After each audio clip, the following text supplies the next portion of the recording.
सास और बहू का घर में सद्भाव और सौहार्द बनाए रखना। एक नई शुरुआत।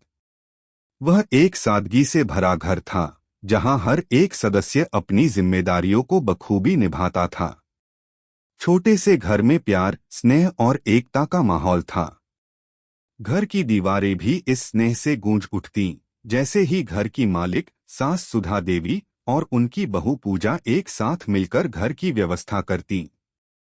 पूजा, जो एक आधुनिक सोच वाली लड़की थी, ने हमेशा अपने सास-ससुर का आदर किया और उन्हें अपनी माँ की तरह माना। अगर आप अपनी माँ से प्यार करते हो और उनको हमेशा खुश देखना चाहते हो तो चैनल को सब्सक्राइब करो, लाइक करो, जय माता दी कमेंट करो। बहुत ही जल्द आपको खुशखबरी मिलेगी। प्लीज वीडियो को लास्ट तक जरूर देखें। अब आगे सुने। सुधा देवी एक समय में अपनी बहू को लेकर थोड़ी संकोच करती थीं।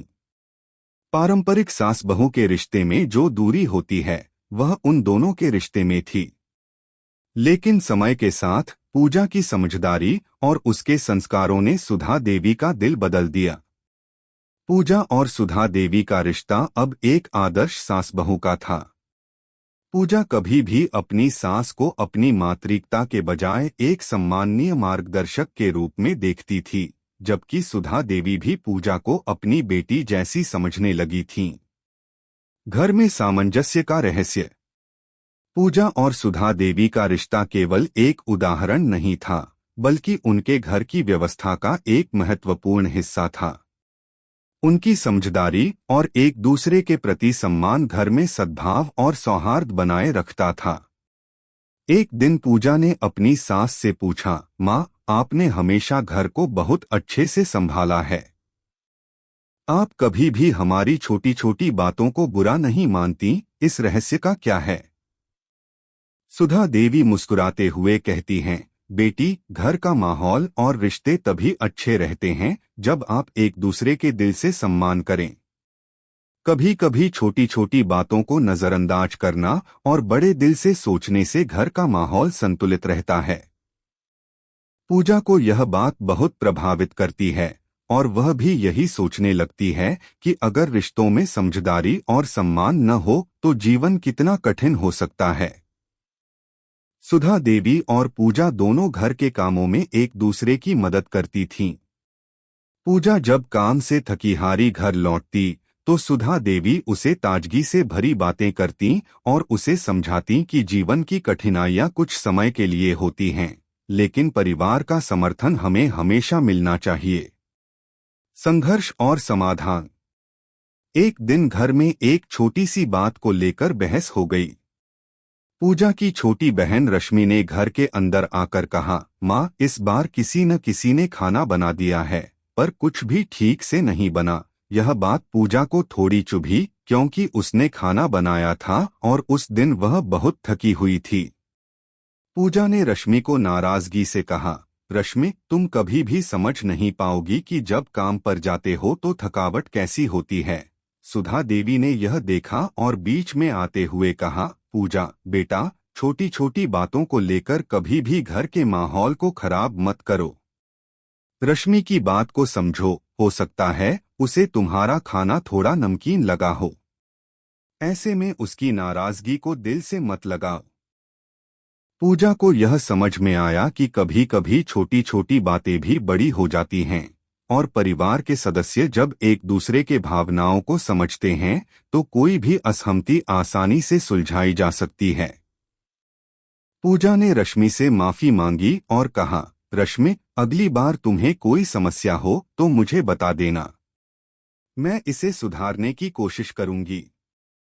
रश्मि ने मुस्कुराते हुए कहा, ददी, मुझे तो बस यही कहना था कि खाने में थोड़ा सा स्वाद कम था, पर मुझे नहीं पता था कि तुम इतनी थकी हुई हो।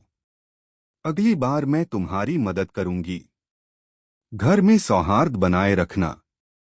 घर में रोजाना का काम बहुत ही महत्वपूर्ण था और यही वह जगह थी जहां सास और बहू अपने रिश्तों को मजबूत करते थे।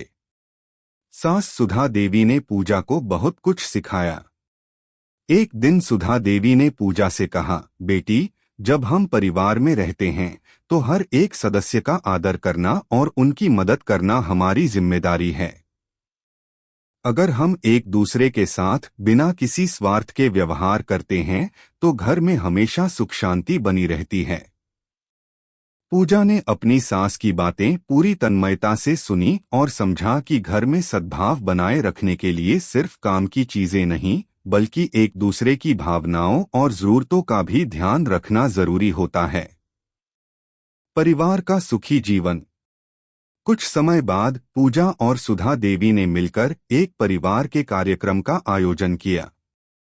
इस कार्यक्रम में सभी रिश्तेदारों को बुलाया गया और घर का माहौल और भी सौहार्दपूर्ण हो गया। सुधा देवी और पूजा ने एक साथ मिलकर सभी को खाने पीने की व्यवस्था की और हर किसी के साथ स्नेहपूर्ण बातचीत की।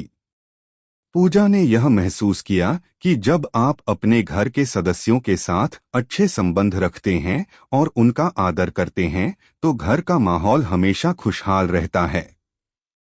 घर में सौहार्द बनाए रखने के लिए यह जरूरी नहीं कि आप सिर्फ काम करें बल्कि दूसरों के साथ सही तरीके से पेश आना और उनके हितों का ख्याल रखना भी बहुत अहम है। सुधा देवी ने अपनी बहू पूजा से कहा, बेटी, जब परिवार में एक दूसरे के दिलों में सम्मान और प्रेम होता है तो घर में शांति बनी रहती है। घर में रिश्तों का सामंजस्य ही असल में घर की खुशियों का कारण होता है। समाप्ति। इस तरह सुधा देवी और पूजा का घर हमेशा एक उदाहरण बना रहा, जहां सास और बहू ने अपने रिश्ते को सम्मान और समझदारी से मजबूत किया। वे घर के हर सदस्य की भावना का ख्याल रखते हुए अपने घर को सुख, शांति और सौहार्द का स्थान बना सके। उनके रिश्ते से यह सीखने को मिलता है कि एक परिवार तभी खुशहाल रहता है जब हर सदस्य एक दूसरे की भावनाओं का आदर करता है और किसी भी कठिनाई को मिलकर हल करने की कोशिश करता है। कैसी लगी आपको कहानी? प्लीज कमेंट करो, लाइक करो, सब्सक्राइब करो। धन्यवाद।